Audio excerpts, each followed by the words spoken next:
I've driven past this spot for over 3 years.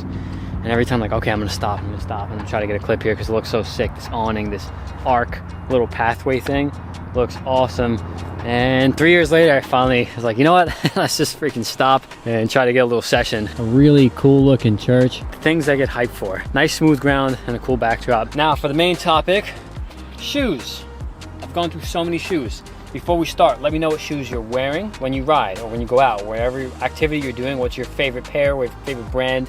Give me the brand and the model, which kind of shoes. I'm wearing Vans right now and some slip-on Vans, and I rotate.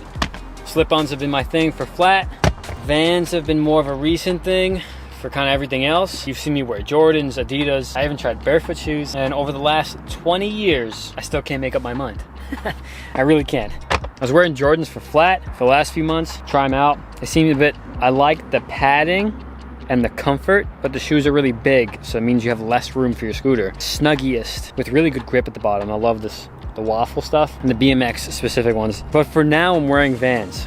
I don't have a shoe sponsor. Maybe it's a good thing I don't, because then I can rotate and really figure out what kind of shoes I want. But I'm using the old schools for mostly everything, and the BMX slip-on for flat. That's where I'm at, and for now, those feel like they're the best shoes for riding.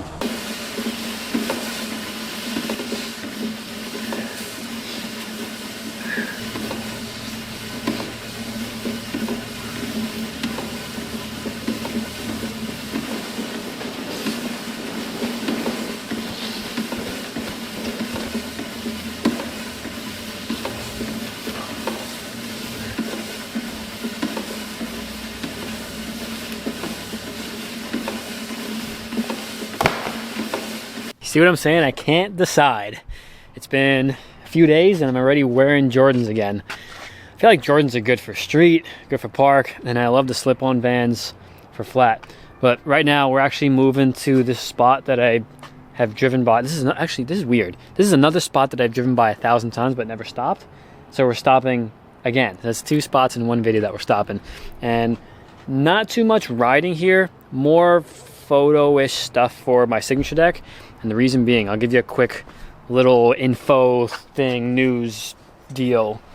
My sig deck has been out for 2 years now, maybe 2 years, and they're not making anymore. So if you want to get one, I suggest you grab one now, and for 2 reasons. 1, because they're not making anymore, and then 2, they're really cheap. It's way cheaper. I think it's half price. Grab one, please. If you want to ride one, tag me in videos. If you don't, tag me when you get it. I would love to see. I'll share my stories on Instagram and stuff.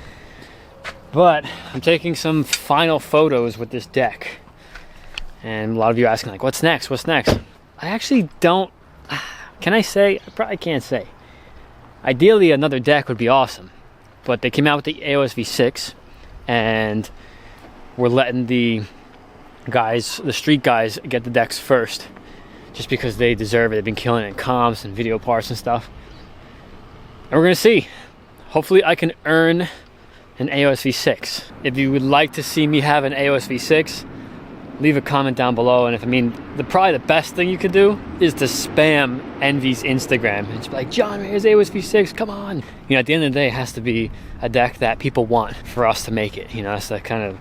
And the last few years, we've seen more completes move, just because these completes are so good, these prodigies and everything. But if you want it as much as I do, go spam those comments. Let me know in the comments here, and then when you're done with this video, go on the Envy Instagram and just be like, yo, John Reyes AOS V6, what's going on? What's going on? But here's the spot. Let me not scratch this deck because it's the one that I'm keeping and hanging up on the wall. It's not... it might work. The idea for this spot is the bottom of my signature deck has a gradient effect, right? You can see the color gradient on the deck, and it's very similar to the colors of this background. I'm saying it's not exact, but it's pretty damn close. So I'm gonna get some nice little shots right now. I'm gonna set up my camera. You guys can kind of see what I'm doing real quick, and then from here we're gonna do a workout and a recovery because I am beat. I'm beat from this morning. Crazy lower body, glute, lower back, leg thing, and that sucks. When you try to ride after that, it sucks. So let's get some photos.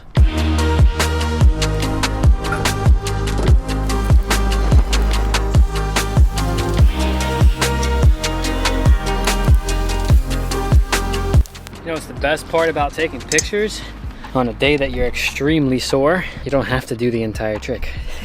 Telling you the truth, I'm being honest with you. Sometimes when I take pictures, I'm like, oh, great. I don't have to get in the trick. I don't really have to land it. I mean, it's always better to do it. I would never take a picture of a trick that I can't actually do. I've seen people do that. Got some cool photos, some cool background. I feel like it would be a lot better if there was shade because they wouldn't get that shadow effect. But I'm gonna try to ride a little bit, but it's not gonna be anything impressive, so I'm probably not gonna film it. It's more of a test just to see where my lower back is and my SI joint and my hips. But once we're done from here, we're gonna go get some food. Friday, so the weekend is for recovering. I'm going to Clean Juice for a sandwich, smoothie, and then I'm bringing you guys into the sauna for the first time. Got to heal up for Monday. What size shoe are you? Can't fit into an 8, do you? You think you need it? I got some kicks for you. I just scooted them in a little bit. They're pretty fresh. Okay. There you go, bro. Of course. There you go. Thank you. And all those old shoes that I'm not wearing. Get an hour in this thing, time to heal up.